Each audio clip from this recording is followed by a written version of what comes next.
કલાક બાદ રાજ્યમાં કેટલાક શહેરમાં ગરમીનો પારો પહોંચી શકે 42 ડિગ્રી, તો અમદાવાદ શહેરમાં મહત્તમ તાપમાનમાં મોટો ફેરફાર થવાની શક્યતા નહીવત. ગુરુવારથી ગરમીનો પારો 2 થી 3 ડિગ્રી વધવાનું અનુમાન, તો રાત્રે ગરમી અને બફારાનું પ્રમાણ વધવાની હવામાન વિભાગની આગાહી. રાજ્યમાં ઉત્તર પશ્ચિમથી ઉત્તરના ગરમ પવનો ફૂંકાતા વધ્યો ગરમીનો પારો. અમદાવાદ સહિત 9 શહેરોમાં મહત્તમ તાપમાન 40 ડિગ્રીને પાર. 41.3 ડિગ્રીના ટોર્ચરમાં શેકાયો વલ્લભ વિદ્યાનગર. રાજકોટમાં 41, ભુજમાં 40.6, અમરેલીમાં 40.4, ગાંધીનગરમાં 40 ડિગ્રી મહત્તમ તાપમાન. દેશમાં 3 થી 4 દિવસમાં 5 ડિગ્રી ગરમી વધવાની આગાહી. દિલ્હીમાં મહત્તમ તાપમાન 36 ડિગ્રી સેલ્સિયસ નોંધાયું. સિઝનના સરેરાશ તાપમાનથી 4.5 ડિગ્રી વધુ તાપમાન. અમદાવાદ મુંબઈ વચ્ચે હજુ આજે પણ 10 જેટલી ટ્રેનો સંપૂર્ણપણે રદ, તો 5 જેટલી ટ્રેનો આંશિકપણે રદ. રેલ વ્યવહાર પૂર્વવત કરવા 750 ટનની બીજી ક્રેનની મદદથી હાથ ધરાઈ કામગીરી. આજે બપોર સુધીમાં ટ્રેક ક્લિયર થવાની વકી. અમદાવાદ જિલ્લાના ભાટ વાસણા ગામે થઈ હત્યા. શાંતુભા સોલંકી નામની વ્યક્તિને મોતને ઘાટ ઉતારવામાં આવ્યા. ગામના જ વિશાલસિંહ સોલંકી અને વિક્રમસિંહ સોલંકી ઉપર હત્યાનો આરોપ. આરોપીની દીકરી અને મૃતક વચ્ચે સંબંધોને લઈને કરાઈ હત્યા. વિશાલસિંહને પોલીસે ઝડપી લીધો. બાળકી ઉપર દુષ્કર્મ આચરવાના કેસમાં વલસાડ કોર્ટે ગુનેગારને ફટકારી આજીવન કેદની સજા. ઉમરગામમાં ગુલામ મુસ્તફા મહંમદ સલીમ ખલીફાએ 3 વર્ષની એક બાળકી ઉપર આચર્યું હતું દુષ્કર્મ. કોર્ટે અંતિમ શ્વાસ સુધી કેદની સજા ફટકારી. અમદાવાદ ટ્રાફિક પોલીસ બેડામાં મોટો ફેરફાર. 440 ટ્રાફિક પોલીસ જવાનોને કરાઈ પદની ફાળવણી. એએસઆઈ, પીએસઆઈ અને કોન્સ્ટેબલ સહિતના ટ્રાફિક પોલીસ કર્મીને ટ્રાફિક વિભાગમાં બદલી બાદ પદની ફાળવણી. શહેર પોલીસ કમિશનરે કર્યો નિમણૂકનો ઓર્ડર. આણંદના વિદ્યાનગરમાં લારી ધારકો પાસેથી 500ના ઉઘરાણા કરાતા હોવાના મુદ્દે થશે તપાસ. ભાજપના નેતા દિનેશ જાદવનો લારીવાળાને ધમકી આપતો ઓડિયો વાયરલ. લારી ગલ્લા પાસે 500 રૂપિયા લેવાની વાત કરી રહ્યો છે ભાજપનો નેતા. લારીઓના માલિકો પાસેથી 500 રૂપિયા દંડ પેટે વસૂલવા આપી ધમકી. ગીર સોમનાથની મચ્છીની દુકાનોમાં કેમિકલનો બેફામ ઉપયોગ. સૂત્રાપાડા કોડીનાર હાઈવે ઉપર આવેલી મચ્છીની દુકાનમાં કેમિકલના ઉપયોગથી 22 મહિલાઓને થઈ અસર. પોલીસે હંસ કેમિકલના સંચાલક પ્રકાશ મેઘાણી અને દુકાનના માલિક દક્ષેશ સોલંકી સામે નોંધ્યો ગુનો. સુરેન્દ્રનગર જિલ્લાના થાનગઢમાં મગફળીના ગોડાઉનમાં લાગેલી આગની ઘટનાની તપાસ પ્રાંત અધિકારીને સોંપવામાં આવી. ગોડાઉનમાં મગફળી ક્યાંથી આવી અને કેટલો જથ્થો હતો તેના પુરાવા મંગાવવામાં આવ્યા. બેઠકમાં ગુજકો માસોલ અને નાફેડના અધિકારીઓ રહ્યા હાજર. એક કારમાં આગ લાગી અમદાવાદમાં. શહેરના સિંધુ ભવન વિસ્તારમાં ભોયરામાં પડેલી કાર ભડકે બળી. અગમ્ય કારણોસર આગ લાગી. ફાયર વિભાગે આગ ઉપર મેળવ્યો કાબુ. કોઈ જાનહાનિ નહીં. એક યુવાન પર જીવલેણ હુમલાના કેસમાં ભુજ પોલીસે 2 આરોપીઓની કરી ધરપકડ. જ્યુબિલી ગ્રાઉન્ડ નજીક બન્યો હતો મારામારીનો બનાવ. પોલીસે રાજસ્થાનમાંથી 2 આરોપીઓને દબોચી લીધા, તો અન્ય 2 ફરાર આરોપીઓની હાથ ધરી શોધખોળ. વડોદરા મહાનગરપાલિકાની સામાન્ય સભામાં ભાજપના કાઉન્સિલર આશિષ જોશી શિસ્ત ભૂલ્યા. આશિષ જોશી અને મ્યુનિસિપલ કમિશનર દિલીપ રાણા વચ્ચે થયો તીખો ઝઘડો. સભાને અટકાવી દેવાની ફરજ પડી. યમુના મિલ પાસેથી પસાર થતા મહાનગરના નાળાને લઈ ઉગ્ર રજૂઆત કરતા મામલો બીચક્યો. બનાસકાંઠાના અંબાજી દાતા હાઈવે ઉપર સર્જાયો અકસ્માત. ત્રિશુડિયા ઘાટ ઉપર પાવડર ભરેલો ટ્રક પલટી ગયો. ડ્રાઈવરને સામાન્ય ઈજા પહોંચતા સ્થાનિકોએ સારવાર માટે દાતા હોસ્પિટલ ખસેડ્યો. ખ્યાતિ હોસ્પિટલ કાંડમાં આરોપી પ્રતિક ભટ્ટ અને પંકિલ પટેલની જામીન અરજી અમદાવાદ ગ્રામ્ય કોર્ટે ફગાવી. આરોપીઓ સામે ગંભીર ગુનો હોવાનું નોંધીને જામીન ફગાવ્યા. આરોપીઓ અમદાવાદમાં પણ કેટલાક ક્લિનિકોમાં ડોક્ટર્સના સંપર્ક કરતા હોવાની કોર્ટમાં કરાઈ રજૂઆત. પીઝેડ કૌભાંડના મુખ્ય સૂત્રધાર ભૂપેન્દ્રસિંહ ઝાલા સહિત 10 સામે 22,000 પાનાની ચાર્જશીટ. જેલમાં ધકેલાયેલા 6 આરોપીઓના જામીન ફગાવતી અમદાવાદ ગ્રામ્ય કોર્ટ હજુ 6,866 રોકાણકારોને 172 કરોડ રૂપિયા ચૂકવવાના બાકી હોવાનો પણ ચાર્જશીટમાં ઉલ્લેખ.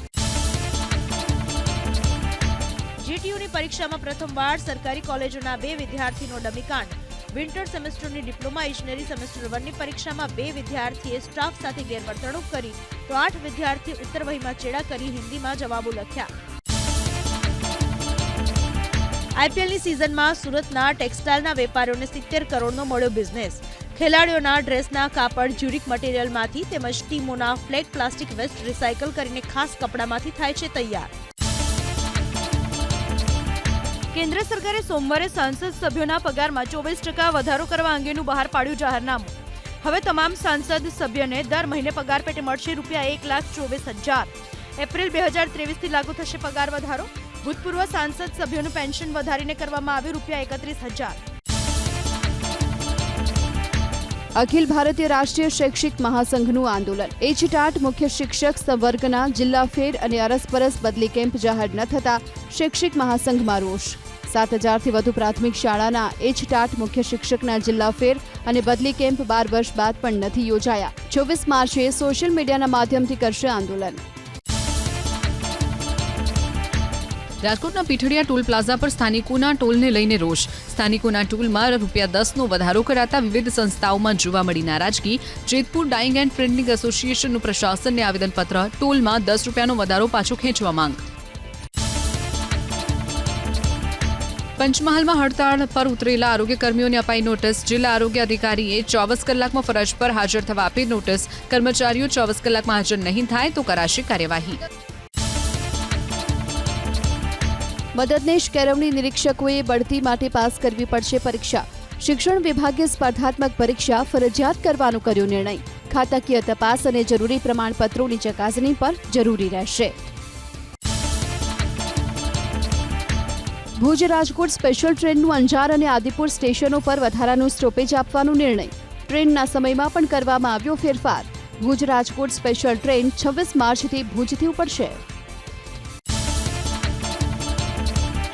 વડોદરા મહાનગરપાલિકાની મળેલી સામાન્ય સભામાં વિપક્ષે કર્યો હોબાળો. ભૂખીકાસ મુદ્દે મહાનગરપાલિકાએ કરેલી કામગીરીનો વિરોધ કરી વિપક્ષે કર્યો વિરોધ. ભૂખીકાસને ડાયવર્ટ કરવાને લઈ મહાનગરપાલિકા કરી રહી છે કામગીરી. વડોદરા કોર્પોરેશન અને વડોદરા પોલીસ કમિશનર પર કોંગ્રેસના નેતા નરેન્દ્ર રાવતે લગાવ્યો આરોપ. ખોટી રીતે લારી ધારકોને હેરાન કરતા હોવાનો કોર્પોરેશન અને પોલીસ ઉપર લગાવ્યો આરોપ. મેયરને આવેદનપત્ર આપી વિનામૂલ્યે લારીઓ પરત આપી ધંધા રોજગાર ચાલુ કરવા દેવામાં આવે તેવી કરી રજૂઆત. બજેટને લઈ જૂનાગઢ જિલ્લા પંચાયતની સામાન્ય સભામાં હોબાળો. હરોળમાં બેસવાની બાબતે જિલ્લા પંચાયતના સભ્યો અને ડેપ્યુટી ડીડીઓ વચ્ચે તું મેમે. સભ્યોએ વોકઆઉટ કરતા બજેટ રખાયું મોકૂફ. અધિકારીઓ બેઠક વ્યવસ્થાને લઈ સભ્યોને અપમાનિત કરતા હોવાનો આરોપ. અરવલ્લી જિલ્લા પંચાયતના સદસ્યોએ ડીડીઓ સામે માંડ્યો મોરચો. તમામ મિટિંગોનો બહિષ્કાર કરવાની પ્રમુખ ઉપપ્રમુખની ચીમકી. ડીડીઓ દીપેશ કેડિયા મનસ્વી વહીવટ કરતા હોવાનો આરોપ. સદસ્યોને સંકલનમાં ન રાખતા હોવાનો આરોપ. ઝાલોદ ભાજપના વોર્ડ 6ના ઉમેદવાર અમીબેન પર ખોટું સોગંદનામું રજૂ કર્યાનો આરોપ. શૌચાલય ન હોવા છતાં ખોટું સોગંદનામું રજૂ કર્યું. ફેબ્રુઆરી 2025માં યોજાયેલી ચૂંટણીમાં પરિપત્ર અનુસાર ઉમેદવારના પોતાના ઘરમાં શૌચાલયની સુવિધા હોવી જરૂરી. અમીબેનના ઘરે શૌચાલયની સુવિધા ન હોવા છતાં હોવાનું દર્શાવ્યું. લાંચ લેતા ઝડપાયો પીએફ ઇન્સ્પેક્ટર વિનોદ કુમાર શર્મા. વડોદરામાં કર્મચારી ભવિષ્ય નિધિ સંગઠનની રિજનલ ઓફિસમાં એસીબીના દરોડા. ડોક્યુમેન્ટ જમા કરવાની મુદત જતી રહેતા દંડાત્મક કાર્યવાહીથી બચવા માટે ફરિયાદી પાસેથી ₹50,000ની લાંચ માંગી હોવાનો આરોપ. કચ્છના અંજારમાં ચાલ્યું દાદાનું બુલડોઝર. કુખ્યાત અને હિસ્ટ્રી શીટર સુલેમાન શેખના ગેરકાયદે દબાણો દૂર કરાયા. એકના ડબલ કરવાની લાલચ આપી સુલેમાન શેખ લોકોને છેતરતો હતો. અંજાર પોલીસ સ્ટેશનમાં નોંધાયા છે છેતરપિંડીના અનેક ગુના. ચુસ્ત પોલીસ બંદોબસ્ત સાથે પ્રશાસને કરી કામગીરી. બોટાદમાં ગુનેગાર શબ્બીર ઉર્ફે સાબાને ત્યાં ગેરકાયદે ખડકાયેલું બાંધકામ તોડી પડાયું. શબ્બીર પર છે અનેક ગુનાઓનો આરોપ. ચુસ્ત પોલીસ બંદોબસ્ત સાથે સરકારી જગ્યા પર કરેલા દબાણો હટાવાયા. સુરતના ડિંડોલીમાં ફિરોઝ ખાનના ગેરકાયદે બાંધકામો ઉપર ફરી વળ્યું બુલડોઝર. ભેસ્તાના આવાસના સી બિલ્ડિંગના પાર્કિંગમાં ગેરકાયદે ઓફિસનું કર્યું હતું નિર્માણ. ફિરોઝ ખાન ભેસ્તાના આવાસ વિસ્તારમાં ધમકી આપી જમાવતો રોક. 4 જેટલા ગંભીર ગુનાનો આરોપી છે ફિરોઝ ખાન. સુરતના મૈદરપુરામાં બુટલેગર લાલા સુમરાના ગેરકાયદે બાર પર ફરી વળ્યું દાદાનું બુલડોઝર. લિસ્ટેડ બુટલેગર લાલા પર પ્રોહિબિશન, મારામારી, હત્યાના પ્રયાસ સહિત 10થી વધુ નોંધાયા છે ગુનાઓ. હાલ લાલા સુમરા પ્રોહિબિશન અને મારામારીના ગુનામાં જેલમાં છે બંધ. સુરતના કામરેજમાં અસામાજિક તત્વોના ગેરકાયદેસર દબાણો અને ગેરકાયદે વીજ કનેક્શન દૂર કરાયા. કામરેજ પોલીસની કાર્યવાહી બાદ અસામાજિક તત્વોમાં ફફડાટ ફેલાયો. લિસ્ટેડ ગુનેગારો સામે પોલીસ બંદોબસ્ત સાથે કાર્યવાહી. પોલીસ, MGVCL અને સ્થાનિક પ્રશાસને અસામાજિક તત્વો સામે કાર્યવાહી હાથ ધરી. નડિયાદમાં અત્યાર સુધીમાં 10થી વધુ ગુંડા તત્વો સામે કરવામાં આવી કાયદાકીય કાર્યવાહી. તોડી પડાયા ગેરકાયદે બાંધકામ અને કાપી નંખાયા વીજ જોડાણ. દબાણ હટાવવું અભિયાન યથાવત. ઉનાના ખાપટમાં ગૌચરણ પર ઉભા કરાયેલા દબાણો તોડી પાડવામાં આવ્યા. કલેક્ટરની સૂચના બાદ ચુસ્ત પોલીસ બંદોબસ્તની વચ્ચે હાથ ધરાઈ કાર્યવાહી. ગીર સોમનાથના કોડીનાર તાલુકાના ગીરદેવડી ગામમાં ગૌચરની જમીન પર ગેરકાયદે કરેલા દબાણો પર ફરી વળ્યું બુલડોઝર. કલેક્ટર દિગ્વિજયસિંહ જાડેજાની સૂચના બાદ પ્રશાસનની ટીમે પોલીસ બંદોબસ્ત સાથે કરી કાર્યવાહી. આશરે 3.5 કરોડની કિંમતની સરકારી જમીન ખુલ્લી કરવામાં આવી. જૂનાગઢના ધારાસભ્ય વિમલ ચુડાસમાએ ખનીજ માફિયાઓના નામજોગ પત્ર લખી મુખ્યમંત્રીને કરી રજૂઆત. ચોરવાડમાં ગેરકાયદે બિલ્ડિંગ લાઇમસ્ટોન ખનીજનું ખોદકામ થતું અટકાવવા કરી રજૂઆત. વિમલ ચુડાસમાએ જાતે ઉતારેલો ખનીજ ચોરીનો વિડીયો પણ કર્યો રજૂ. અધિકારીઓને લાખો રૂપિયાના હપ્તાઓ આપતા હોવાનો આરોપ. સુરેન્દ્રનગરમાં ગેરકાયદે ખનન વહન કરતા 6 ડમ્પરોને કરાયા ડિટેન. ગેરકાયદે દોડતા ઓવરલોડ ડમ્પરો સામે વઢવાણ પોલીસની કાર્યવાહી. ડમ્પર માલિક વિરુદ્ધ પોલીસે હાથ ધરી તપાસ. કચ્છના ગાંધીધામ પોલીસે આરોપીનું રિકન્સ્ટ્રક્શન કર્યું. આરોપી ઇસ્માઇલ અસગર ઇસ્માઇલ ચાવડા અને જુબેર અકબર પઠાણ વિરુદ્ધ નોંધાયા છે વિવિધ કલમો હેઠળ ગુનાઓ. પોલીસે ડેમોન્સ્ટ્રેશન પંચનામાની કાર્યવાહી કરી. પરપ્રાંતિયો માટે ગુજરાત સૌથી સુરક્ષિત રાજ્ય હોવાની વાત કરી બિહારના મંત્રી સંજય સરાવગીએ કહ્યું, કોંગ્રેસના શાસનકાળમાં બિહારી શબ્દ એક અપશબ્દ હતો. હવે દરેક બિહારી ગર્વથી કહે છે, હું બિહારી છું. સુરતમાં બિહાર દિવસ નિમિત્તે યોજાયેલા કાર્યક્રમમાં મંત્રી રહ્યા ઉપસ્થિત. રાજકુમાર જાટના શંકાસ્પદ મોતના ફોરેન્સિક રિપોર્ટને લઈ કોંગ્રેસ અગ્રણી ડોક્ટર હેમાંગ વસાવડાએ ઉઠાવ્યા અનેક સવાલ. 3 દાયકાની મેડિકલ કારકિર્દીમાં નથી જોયો આવો રિપોર્ટ. કોઈ વ્યક્તિને વાહનની એક જ વખત ટક્કર લાગ્યા બાદ તેના શરીર પર આશરે 41 ઇજાઓ શક્ય જ નથી. જૂનાગઢ રોપવે ઓથોરિટીએ 3 યુવકો સામે નોંધાવી પોલીસ ફરિયાદ. રોપવે ટ્રોલીનો કાચ તોડનાર 3 યુવકોએ 20,000ની કરી હતી ચૂકવણી. બાદમાં કાચનું કોટેશન તપાસ કરતા 4.5 લાખના કાચ હોવાનું આવ્યું સામે. યુવકોએ રકમ ભરવાની ના પાડતા 3 યુવકો સામે નોંધાઈ પોલીસ ફરિયાદ. ₹2,76,00,000ની કિંમતનું સોનું ઝડપાયું અમદાવાદ એરપોર્ટ પરથી. 3,000 ગ્રામ સોનાના 3 ગોલ્ડ બાર અને 2 સોનાની ચેન એર ઇન્ટેલિજન્સ યુનિટે કરી જપ્ત. અબુધાબીથી અમદાવાદ આવેલા 2 મુસાફરોએ જીન્સના કમરના ભાગમાં છુપાવ્યું હતું સોનું. ગીર સોમનાથના ધ પ્રીમિયમ નામના રિસોર્ટમાંથી ઝડપાયું જુગારધામ. પીઆઈ સહિતના પોલીસના મોટા કાફલા સાથે રેડ પાડતા 55 લોકો જુગાર રમતા ઝડપાયા. 28 લાખ રોકડ રકમ અને 2 કરોડથી વધુનો મુદ્દામાલ જપ્ત કરી તમામ લોકોની કરી અટકાયત. રિસોર્ટમાં જુગારની સાથે દારૂની મહેફિલ પણ ચાલતી હોવાનું આવ્યું સામે. રિસોર્ટમાં માલિક સામે પણ નોંધાયો ગુનો. અમદાવાદની HK આર્ટ્સ એન્ડ કોમર્સ કોલેજમાં 19મી તારીખે થયેલી બબાલ અંગે કોલેજના વિદ્યાર્થીઓએ પ્રશાસનને આપ્યું આવેદન. કોલેજના વિદ્યાર્થીઓ ન હોવા છતાં 2 વ્યક્તિઓ કોલેજમાં આવીને અસામાજિકતા ફેલાવતા હોવાનો આરોપ. કોલેજ પ્રશાસનને આ અંગે જાણ હોવા છતાં કાર્યવાહી ન કરતા હોવાનો આરોપ. અગાઉ પણ કોલેજ કેમ્પસમાં કેફીન પીણાનું સેવન કરતા હોવાનો દાવો. સુરેન્દ્રનગરમાં ઝડપાયો લીલો ગાંજો. બાતમીના આધારે પોલીસે ખેતાભાઈ નામના વ્યક્તિના ઘરે પાડ્યા હતા દરોડા. 9,600ના મુદ્દામાલ સાથે આધેડની કરી અટકાયત. રાજકોટના ગુરુપ્રસાદ ચોકમાં આવેલી ફરસાણની દુકાનમાંથી રોકડ રકમની થઈ ચોરી. ગ્રાહકના સ્વાંગમાં આવેલ રિક્ષા ચાલક રોકડ રકમની ચોરી કરી ફરાર. સમગ્ર ઘટના સીસીટીવીમાં થઈ કેદ. દુકાનદાર દુકાનમાં ન દેખાતા કરી ચોરી. ભરૂચના અંકલેશ્વર જીઆઈડીસીમાં આવેલી સ્ટીલની કંપનીમાં 15 દિવસમાં 3 વાર ત્રાટક્યા તસ્કરો. વારંવાર એક જ કંપનીને ટાર્ગેટ કરી લાખો રૂપિયાનો સામાન ચોરી કરી તસ્કરો ફરાર. ચોરીની સમગ્ર ઘટના સીસીટીવીમાં કેદ. જીઆઈડીસી પોલીસે હાથ ધરી તપાસ. ચોરીના ગુનાનો ભેદ ઉકેલાયો. સુરત પોલીસે સ્પાઈડર ચોર ભૂલા ઠાકુરની કરી ધરપકડ. આરોપી વિરુદ્ધ સુરતના અલગ અલગ પોલીસ સ્ટેશનમાં નોંધાયા છે કુલ 8 ગુના. થોડા દિવસ અગાઉ જીવનદીપ કોમ્પ્લેક્સની 3 ઓફિસમાંથી 1,64,000ની ચોરીની ઘટનાને આપ્યો હતો અંજામ. અમદાવાદમાં વિશાલા સર્કલથી સરખેજ ચોકડી સુધી બનશે ઓવરબ્રિજ.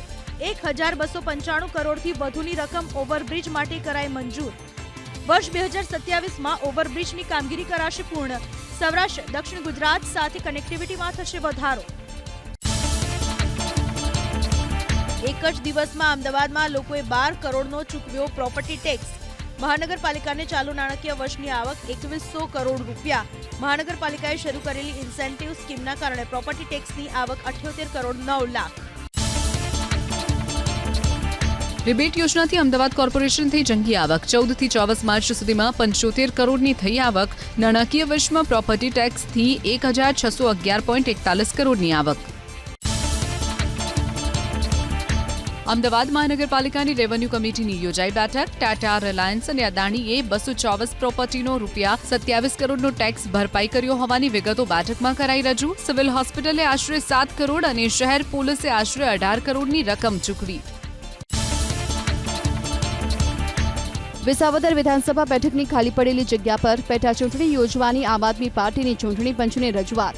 13 ડિસેમ્બર 2023ના ચૂંટાયેલા વિધાનસભાના સભ્યના રાજીનામાને કારણે બેઠક ખાલી જાહેર કરવામાં આવી હતી. ગુજરાત વિધાનસભાના બજેટ સત્રના છેલ્લા 2 દિવસમાં રજૂ કરાશે આશરે 6 સરકારી વિધેયક. 27 માર્ચે ગૃહમાં રજૂ કરાશે 3 વિધેયક. સત્રના છેલ્લા દિવસે ગુજરાત ગૌવંશ સંવર્ધન, ગુજરાત જમીન મહેસૂલ સુધારા વિધેયક અને ગુજરાત મત્સ્યોદ્યોગ ઉદ્યોગ સુધારા વિધેયક કરાશે રજૂ. રાજ્યની નગરપાલિકાના બાકી વીજ બિલ માફ નહીં જ થાય. વિધાનસભા ગૃહમાં પ્રભારી મંત્રી ઋષિકેશ પટેલે સ્પષ્ટ શબ્દોમાં આપ્યો જવાબ. અનેક નગરપાલિકાના લાંબા સમયથી વીજ બિલ બાકી. ધારાસભ્ય હાર્દિક પટેલે નગરપાલિકાના બાકી વીજ બિલ માફ કરવાના મુદ્દે ગૃહમાં પૂછ્યો સવાલ. ગૃહમાં ચર્ચાના અંતે મંત્રીના જવાબ સમયે હાજર ન રહેતા સભ્યોને અધ્યક્ષની ટકોર. જે સભ્યો ચર્ચામાં ભાગ લીધો હોય તેમને જવાબ સમયે હાજર રહેવા કરી ટકોર. ભવિષ્યમાં તમામ સભ્યોએ આ બાબતને ધ્યાનમાં રાખી હાજર રહેવું. જળ સંચય માટે ધારાસભ્યો 40 લાખ રૂપિયાના કામો સૂચવી શકશે. પાણી પુરવઠા મંત્રી કુંવરજી બાવળિયાએ એક સવાલનો ગૃહમાં આપ્યો જવાબ. દરેક ધારાસભ્યો વધુમાં વધુ 4 કામો સૂચવી શકશે. પીવાનું પાણી ઘરે ઘરે પહોંચાડ્યું હોવાની ગૃહમાં વાત કરી પાણી પુરવઠા મંત્રી કુંવરજી બાવળિયાએ. ક્યાંક કોઈક ઘરોમાં પાણી નહીં પહોંચ્યું હોય તો ટીકાપાત્ર છે. ગામે ગામ સરકારે પાણી પહોંચાડ્યું છે તે હું ચોક્કસપણે કહી શકું. પાણી પુરવઠા વિભાગની માંગો પરની ચર્ચા દરમિયાન કુંવરજીભાઈએ આપ્યો જવાબ. રાજ્યમાં ભૂગર્ભ ગટર યોજના અને શહેરી વિકાસ યોજના અંગે વિધાનસભા ગૃહમાં ઉઠ્યો સવાલ. 79,179 કરોડના શહેરી વિકાસના કામો કરવામાં આવ્યા હોવાની મંત્રી ઋષિકેશ પટેલે આપ્યો જવાબ. ડ્રગ્સના કાળા કારોબારનો મુદ્દો ઉઠ્યો વિધાનસભામાં. છેલ્લા 2.5 વર્ષમાં ગુજરાત પોલીસે અલગ અલગ રાજ્યમાં જઈને પાડ્યા 30 થી વધુ દરોડા.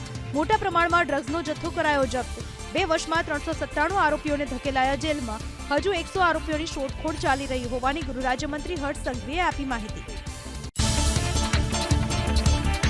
યુસીસી કમિટીની બેઠક યોજાઈ રાજકોટમાં. કોંગ્રેસના પૂર્વ ધારાસભ્ય મોહમ્મદ જાવેદ પીરજાદાએ વ્યક્ત કર્યો વિરોધ. બંધારણની કલમ 44 હેઠળ યુસીસી કાયદો ફરજિયાત લાગુ ન કરી શકાય. જો લાગુ કરવો જ હોય તો બંધારણમાં કરવો જોઈએ સુધારો. કર્ણાટકમાં લઘુમતીઓને કોન્ટ્રાક્ટમાં 4% અનામતના મુદ્દાને લઈ સાંસદ મયંક નાયકના કોંગ્રેસ પર પ્રહાર. તૃષ્ટિકરણ માટે ધર્મના આધારે અનામત આપવાનો કોંગ્રેસનો પ્રયાસ. જેપી નડ્ડાએ સંસદમાં આ બાબતે વાંધો ઉઠાવ્યો હતો. ધર્મના આધારે આરક્ષણ ન આપવું જોઈએ તેવી વાત કરી મયંક નાયકે. સુરતમાં રાષ્ટ્રીય અનુસૂચિત જનજાતિ આયોગના સભ્ય ડોક્ટર આશા લકરાએ સુરતમાં આદિજાતિ સમાજના અગ્રણીઓ સાથે બેઠક કરી. સર્કિટ હાઉસમાં આ બેઠકનું કરવામાં આવ્યું આયોજન. આદિવાસી સમાજના વિકાસ માટેના જરૂરી મુદ્દાઓ પર કરાઈ ચર્ચા. હળપતિ સમુદાયના લોકોને મળતા આવાસોના માલિકી હક તેમજ એટ્રોસિટી એક્ટ બાબતે પણ કરાઈ રજૂઆત. અમદાવાદમાં ભોયરામાં દમદમતા ટ્યુશન ક્લાસીસનો પર્દાફાશ. કેટલાક ટ્યુશન સંચાલકો હજુ પણ ગંભીર નહીં. ફાયર સેફટી અંગે યુનિફોર્મ પોલિસી બને તેવી માંગણી. જો કોઈ દુર્ઘટના થાય તો જવાબદાર કોણ? અમદાવાદના માણેક ચોકમાં વર્ષો જૂનું મકાન થયું ધરાશાયી. ઘાંચીની પોળમાં મકાનનું સ્લેબ થયું જમીનદોસ્ત. એક મહિલા અને એક બાળકને ઈજા થતા સારવાર માટે ખસેડાયા. મકાન કેટલું જૂનું અને ખાલી કરવા માટે નોટિસ અપાઈ હતી કે કેમ તે અંગે તપાસ શરૂ. સરકારી ઇમારતની છતનો એક ભાગ થયો ધરાશાયી. જામનગરના લાલ બંગલા સિવિલ ડિફેન્સની કચેરી નજીક સર્જાઈ દુર્ઘટના. કેટલાક વાહનો પર પડ્યો કાટમાળ. સદનસીબે કોઈ જાનહાનિ નહીં. કારમાં આગ લાગી રાજકોટના જેતપુરમાં. રિલાયન્સ મોલ સામે કારમાં આગ લાગતા મચી અફરાતફરી. ફાયર વિભાગે આગ પર કાબુ મેળવ્યો. ઘટનામાં કોઈ જાનહાનિ નહીં. સુરતના માંડવી તાલુકાના બલેઠી ગામના મંદિર ફળિયામાં પાર્ક કરેલી 2 ખાનગી બસમાં લાગી આગ. ફાયર વિભાગની ટીમે આગ પર મેળવ્યો કાબુ. આગ લાગવાનું કારણ અકબંધ. સદનસીબે ઘટનામાં કોઈ જાનહાનિ નહીં. બંને બસ બળીને થઈ ખાક. ભુજ તાલુકાના સુમરાસર ગામમાં ઘાસ ભરેલી ટ્રકમાં લાગી આગ. ઘાસ ભરેલી ટ્રક બળીને થઈ ખાક. આકરી ગરમી વચ્ચે ઘાસ બળી જતા પશુપાલકો મુકાયા ચિંતામાં. ઘાસ ભરેલી ટ્રક સળગી જતા લાખો રૂપિયાનું નુકસાન. આણંદના મોગર ગામમાં પાણીની ટાંકી જર્જરિત હાલતમાં. ટાંકીનો વાલ્વ ખોલવા માટે કર્મચારીને કરવો પડે છે જર્જરિત સીડીનો ઉપયોગ. સીડી અને ટાંકી બંને જર્જરિત હોવાથી કર્મચારીના માથે જીવનું જોખમ. ટાંકીનું સમારકામ ન થતા ગ્રામજનોમાં કચવાટ. રાહુલ ગાંધીના બેવડા નાગરિકત્વના વિવાદમાં કેન્દ્ર 4 સપ્તાહમાં કરે નિર્ણય. રાહુલ બ્રિટિશ નાગરિક હોવાથી તે સાંસદ તરીકે ચૂંટણી જ ના લડી શકે અને લોકસભામાં જ ન રહી શકે તેવી અરજદારની રજૂઆત. આ કેસની વધુ સુનાવણી હાથ ધરાશે 21મી એપ્રિલે. જમ્મુ કાશ્મીરના કઠુઆમાં સર્ચ ઓપરેશનનો આજે 3જો દિવસ. આતંકવાદીઓની શોધખોળ માટે સુરક્ષા દળોએ હીરાનગરમાં ચલાવ્યું સર્ચ ઓપરેશન. અત્યાર સુધી સેનાને બુલેટ પ્રૂફ જેકેટ અને મેગેઝીન સહિતનો સામાન મળ્યો. કઠુઆમાં હજુ પણ 5 આતંકવાદી હોવાની સંભાવના. આતંકવાદીઓ જંગલમાં છુપાયા હોવાની શક્યતા. ડ્રોન મારફતે સેના રાખી રહી છે નજર. હેલિકોપ્ટરની પણ લેવામાં આવી મદદ. કોઈ પણ સ્થિતિને પહોંચી વળવા માટે સેના તૈયાર. જમ્મુ કાશ્મીરના બારામુલામાં લાગી ભીષણ આગ. 10થી વધુ મકાનો બળીને થયા ખાક. ગેસ સિલિન્ડરમાં બ્લાસ્ટના કારણે ઘટના બની. આગ પર કાબુ મેળવવામાં ફાયર બ્રિગેડને પડી ભારે મુશ્કેલી. છેલ્લા 5 વર્ષમાં ગુજરાતની આઈટી કંપનીઓના ટર્નઓવરમાં મોટો ઘટાડો. લોકસભામાં કેન્દ્ર સરકારે આપેલી માહિતી પ્રમાણે વર્ષ 2019 થી 2025 સુધીમાં આઈટી કંપનીઓનું ટર્નઓવર 1.25 લાખ કરોડથી ઘટી માત્ર 10 કરોડ. તો રાજ્યમાં 1013 આઈટી કંપની બંધ થયાનો પણ સ્વીકાર. ગાઝાના સ્વાસ્થ્ય મંત્રાલયનો દાવો. છેલ્લા કેટલાક કલાક દરમિયાન ગાઝા પટ્ટીમાં થયેલ ઇઝરાયેલી હુમલામાં મહિલાઓ અને બાળકો સહિત 60 ફિલિસ્તીનીઓના થયા મોત. હમાસ અને ઇઝરાયલ વચ્ચે શાંતિ સ્થપાય એ માટે ફરી તેજ કરાયો પ્રયાસ.